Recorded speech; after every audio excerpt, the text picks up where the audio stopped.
So are headed for the corners in a game. Fred Creighton's Springfield Indians don't have to be told twice. It's a function of discipline and of their faith in what he's preaching and teaching. There's nothing I'm trying to get an individual to do here that will not make him a better player. I want them to subordinate themselves to the good of the team, but Warren Henni's going to want them to do the same thing in Minnesota, and Terry Simpson's going to want them to do the same thing if they're in the islands. Fred Creighton's island is here amidst the world of pushing for the playoffs. It can be a desert island sometimes, especially when coming off a tough loss, or 2 or 3. There have been times over the last couple of years when I think if I'd been a rookie coach here, I'd have probably been ready to cut my wrists. But again, you just have to dig in and then say, all right, now I got to give them something they can hang their hat on, and we can go out and win the next hockey game. That next hockey game, there have been hundreds for a coach that's seen success from Charlotte to Boston, Omaha to Atlanta. And playing for Fred Creighton, it's really not too difficult to figure out. There I say you can be a tough player and an intelligent player. I don't need any dumb tough player. And there have been times this year we've taken some dumb penalties from tough players. So what you have to do, you have to go into a game and you got to see a little light at the end of the tunnel. And what that light is a win.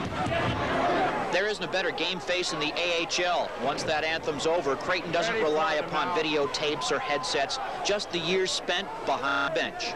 Well, I don't think the bench is the place to be very emotional, really. I think I'm emotional in the dressing room at times, depending on how the game is going.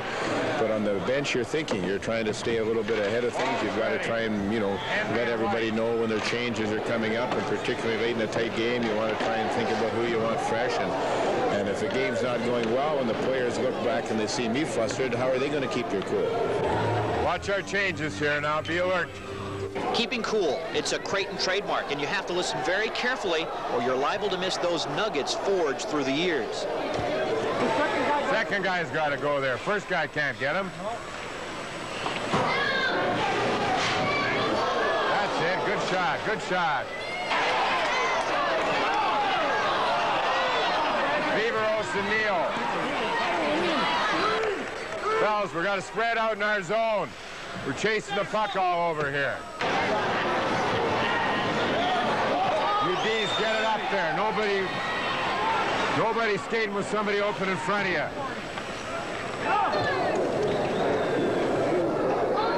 Come on, 3 cracks at it. We should have had it out here. Come on now.